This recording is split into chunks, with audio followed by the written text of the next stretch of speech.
안녕하세요. 건법부자의 조건입니다. 안녕하세요. 유상목 법무사입니다. 반갑습니다. 반갑습니다. 네, 지난번에 저희 그 법정지상권에 대해서 한번 이야기를 했었어요. 네. 그래서 법정지상권 얘기가 정말 재밌더라고요. 네. 그리고 또 이게 실무적으로 만약에 그런 사례를 알아보고 정말 그럴 수 있는 사례가 있다면 네. 또 이게 매력이 굉장히 크더라 네네. 라는 판단이 돼서 2부를 한번 요청드렸었는데 네. 네, 오늘은 그 사례를 한번 준비를 해오셨다고. 그래서 제가 네. 지금 진행 중인 네. 현재 경매법원에서 진행 중인 사건으로 지금 진행 중인 네. 몇 건 제가 법정지상권으로 네. 몇 건 사례를 한번 찾아봤어요. 네. 그러면은 지금 현재 경매 사건에 되어 있는 네네. 지금 현재 법원에서 진행 중인 사건들이에요. 라이브 네. 하네요. 네네. 네. 그러면은 거기에 법정지상권이 성립이 돼 있는 거를 보고 네. 이게 법정지상권이 성립하는 건지 안 하는 건지 뭐 그런 네. 거에 대한 의견을 주시겠다. 뭐 이렇게 그렇죠. 보면 되나요? 네. 좋네요. 근데 네. 어찌됐든 개인적인 의견이니까 예, 이게 그렇죠. 뭐 법적인 판단에 책임 있는 답변이 될 수는 없을 것 같아요. 네. 제가 이 사건을 보고 그냥 아. 현실적에서 보여지는 것들만 그래서 법정지상권을 참작해서 이렇게 네네. 바라볼 수 있다. 그렇죠. 네, 이런 네. 시각에서 한번 일단 이 사건 한번 볼까요? 네.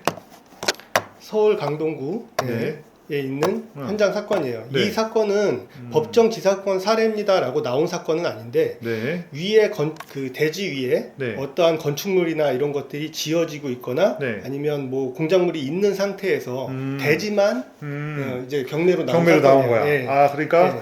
건축 중인 현장인데 그렇죠. 뭐 골조물이라든지 구조물이 있는데 그렇죠. 경매에 땅만 나온 거죠. 그렇죠. 네, 경매에 네. 지금 땅만 용도 대지로 나와 있고요. 네. 그 토지 면적 52평. 52평. 네. 저희 현실적으로 네. 굉장히 손에 잡히는 면적이네요. 되게 좋아하시는 네. 땅 면적이죠. 네, 그렇네요. 한번 사진 한번 볼까요? 네. 그래서 지금 이게 건축이 이루어지고 있는 상황인가요? 요거는 네. 가설재만 들어와 있어요. 네. 사실상 네. 골조공사가 많이 이루어졌다고 보기는 어렵지만 가설재들이 시공이 많이 돼 있네요. 네. 그러면 가설 건축물은 네. 건축물인가요, 아닌가요? 가설 건축물은 네. 이런 가설 건축물은 네. 제가 얘기하는 거는 건축을 위한 가설 건축물이거든요. 네. 일반 창고 가설 건축물 이런 의미가 아니에요. 네. 건축을 돕기 위한 가설이기 때문에 건축물이라고 볼 수는 없어요. 그렇죠. 네. 우리 법정지상권을 판단할 때도 마찬가지예요. 네. 이런 가설물들이 들어와 있다고 해서 네. 법정지상권은 절대 성립할 수 없다. 그렇구나. 이런 내용을 제가 한번 사례로 보여드리려고 이걸 네. 뽑아온 겁니다. 여기 보면 유치권 행사 중이라는 플랜카드가 플랜카드가 있네요. 그래서 보통 이런 경우에는 유치권도 문제가 되고 성립이 안 될 수 있고 법정지상권도 문제가 될 수 있다. 여러 가지. 네. 그럼 이런 거 해결을 하려면 네. 니네는 유치권이 아니고 네. 법정지상권도 아니니 네. 그냥 일반 채권으로 나랑 정리합시다. 뭐 이 정도 선에서 해결을 해야 되는 건가요? 법정지상권이 성립하지 않는다면 네. 결국에는 온전한 토지를 네. 소유권 취득해서 권리 행사를 하는데 문제가 없다. 그러면 그냥 이렇게 나가라. 봐야죠. 그렇죠. 네. 그냥 나가라가 네. 가능하다. 네. 어우, 그렇죠. 이거는 좀 자세히 살펴볼 필요가 있겠네. 네. 또. 네. 그래서 이런 경우에 지금 요거는 아직 유찰이 이루어지지 않은 신권 경매라서 네네. 어떻게 될지는 봐야 되겠지만 그렇죠. 이런 경우에도 이게 만약에 내가 평상시에 관심 있던 물건이다라고 네. 한다면 네. 법정지상권 이런 것들 신경 쓰지 않고 접근할 수 있겠다. 그렇죠? 이게 지금 보니까 3천만 원대 한 중반 정도 되는 가격 같네요. 네네. 평당. 네. 위치라든지는 봐야겠지만 네. 아무튼 네. 네. 그렇습니다. 네. 이 사건은 이렇게 한번 보고요. 재밌네요. 네. 네. 또 다른 것도 준비하신 게 있나요? 네. 그래서 다음 사건 한번 볼까요? 요 사건도 네. 굉장히 대표님이 잘 아는 곳이죠. 네. 네. 영등포네요. 네네. 네. 저희 있는 곳이 영등포입니다. 네. 그래서 우리 저번에 한번 방송에서 얘기했었잖아요. 네. 법정지상권이 어떻게 얘기가 나오는지 네. 보통 이렇게 나오죠. 본권 지상에 제시의 건물이 소재하여 네. 평가 및 매각에서 제외해서 법정지상권 성립 여지 있으나 그 성립 여부는 불분명 이렇게 나와 있죠. 네. 그러니까 법정지상권이 성립될 수도 있고 안 될 수도 있다. 네, 그렇죠. 이렇게 나오네요. 보면 그래서 매각에서 제외된다. 그렇죠. 경매 물건이 대지만 나와 있는 거고요. 네, 무슨 말인지 알 것 같아요. 토지 면적은 31평. 한번 볼까요? 네, 대지 면적이 31평. 네. 보시면 이 밑에 이 건물이 깔고 있는 밑에 건물만 경매가 진행 중인 사건이에요. 이렇게 건물만. 아니 토지만 그렇죠. 네, 토지만이죠. 네네. 진행 중인 사건이에요. 네네. 이 토지 위에는 이렇게 이 사진에서 보이는 이런 건물이 있죠. 거죠. 이거 멀쩡한 건물이 그렇죠. 있네요. 멀쩡한 건물이 있죠. 네. 그래서 이러한 건물들이 있을 때 이 토지에 대한 경매 절차에서 우리가 어떻게 대응해야 될 것이냐라는 걸 보는 거예요. 이 건물의 법정 지상권이 성립이 될 수도 있고 안 될 수도 있다. 그렇죠. 오, 네. 그래서 궁금하네. 무엇부터 따져야 되냐? 네. 결국엔 토지와 건물이 동일인 소유였다가 네. 그렇죠? 매매 기타 아니면 경매 등으로 소유자가 달라지면 법정 지상권이 성립한다고 제가 요건을 말씀드렸었어요. 맞아요. 그렇죠? 그래서 지금 이 사건 같은 경우에 지금 가압류와 압류가 진행된 사건이에요. 그러면 요거는 아까 얘기했던 동일인 소유에서 네. 매매나 경매로 변동이 됐나요?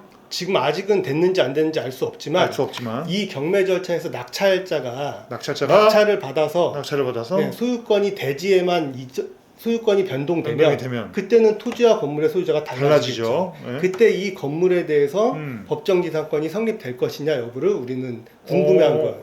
그럼 만약에 그렇죠? 성립이 되면 네, 그 지상권을 그 사람은 주장할 수 있는 거고 그렇죠. 성립이 안 된다고 예를 들어서 판단이 됐다. 네, 라면 그럼 넌 나가라. 그렇죠. 난 철거하겠다. 네, 철거하고 여기다 이제 우리 대표님이 멋진 네. 건물을 짓는 거죠. 빨리 말씀해 주세요. 네.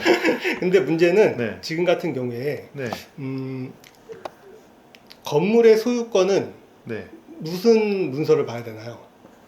건물 등기부등본 등기부등본을 봐야 되죠. 네. 근데 지금 보면 이 건물은 네. 등기부등본이 없어요. 그러면 미준공 건물이라든지 미등기 미허가라든지 미등기 네, 건물 미등기 건물이에요. 그러면 등기가 없다. 등기가 없는 경우에는 또 어떤 문서를 보면 소유권을 알 수 있나요?